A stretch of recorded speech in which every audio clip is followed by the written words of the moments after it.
మనం ఎట్లయినా నోపుదామంటుందట.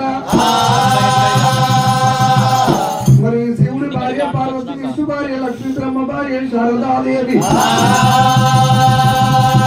శివుని భార్య శ్యామలాదేవి, ఇంద్రుని భార్య శశిదేవి, వశిష్ఠుని భార్య అరుందాదేవి,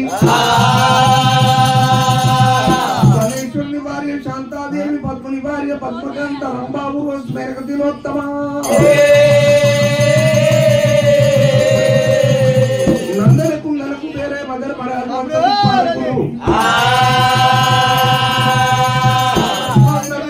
ఒకవేళ యొక్క కేదారి యొక్క వ్రతము నోమిన్రు. వ్రతము నోమినాక భోజనాలు పెట్టినారే. ఆడవాళ్ళు భోంచేసేటప్పుడు ఇప్పటికి పిల్లలు ఏడుస్తారు, నవ్వుతారు, ఏదో కొంత పనులు చేస్తారు. ఒక్కొక్కరి సంకలల్లా పిల్లల్ని చూసింది పార్వతమ్మ. వాళ్ళు ఏడవంగ శృంగారము, నవంగ శృంగారము, ఆడంగ శృంగారము, అందరికీ సంతానం ఉన్నదమ్మా.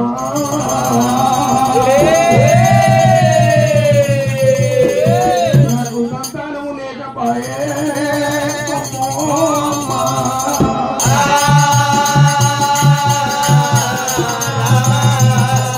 పార్వతమ్మ, నేను ఎన్ని విధాలు చెప్పినా మాత్రమైన ఆలోచన చేస్తలేవు.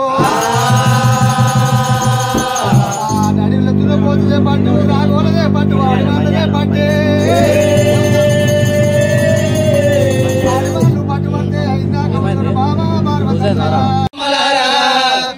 వర్షమాయే ఓ దేవుడు, వర్షమాయే ఓ దేవుడు, నిలవాడి ఓలపోతే అమ్మలారా, నిలువు దిగులనానే ఓ దేవుడు,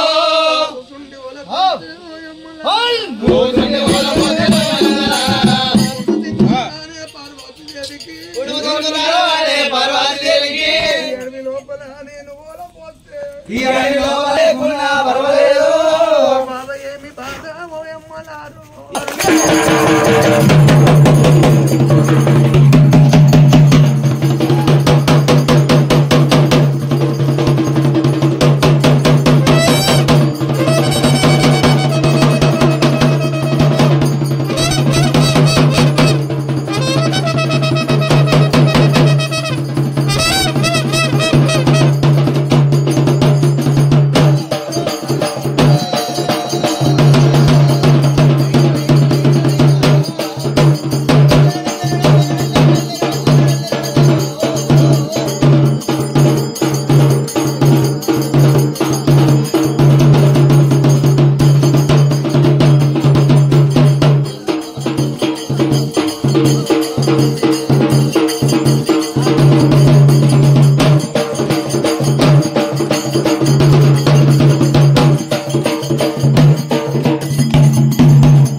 కళ్యాణం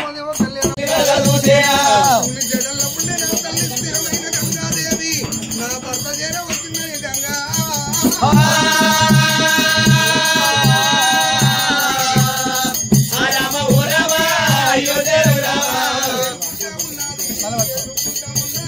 వేడుకుంటూ ఉన్నది, వేడుకుంటూ ఉన్నది, అడిగింది పై వారాలు లేదు, నెత్తి మీద దూరుడే నిలబడిన కారమ్మ,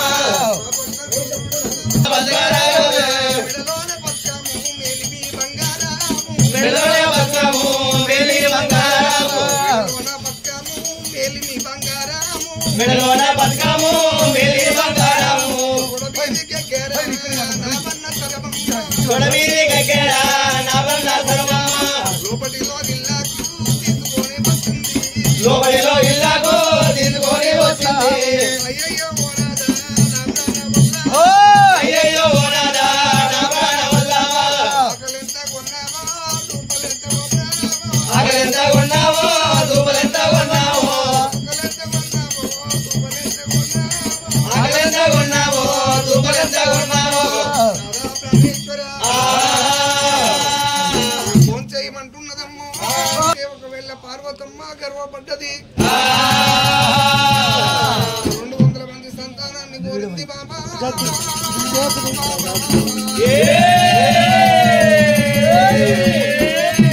మంది సంతానాన్ని కోరితే పుష్పము పుట్టనిగా ఉత్తమ లేని పత్రి ముదముతో 3 వస్తువులు తెచ్చిన ప్రాత పూజ కట్టుకున్నా నీళ్ళ విషాదెంత పూల విషాదెంత పత్తిరి విషాదెంతని నన్ను లెక్క చేయక అడవిలో వస్తుంది బాబా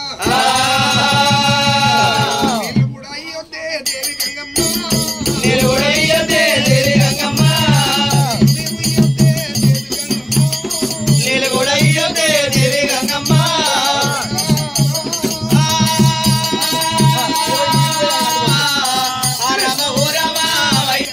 చెప్పిండు ప్రాణేశ్వర కోరింది పర్వాలేదు 200 మంది తాను 100 మందిలో ఎంతో మందిని లేవరా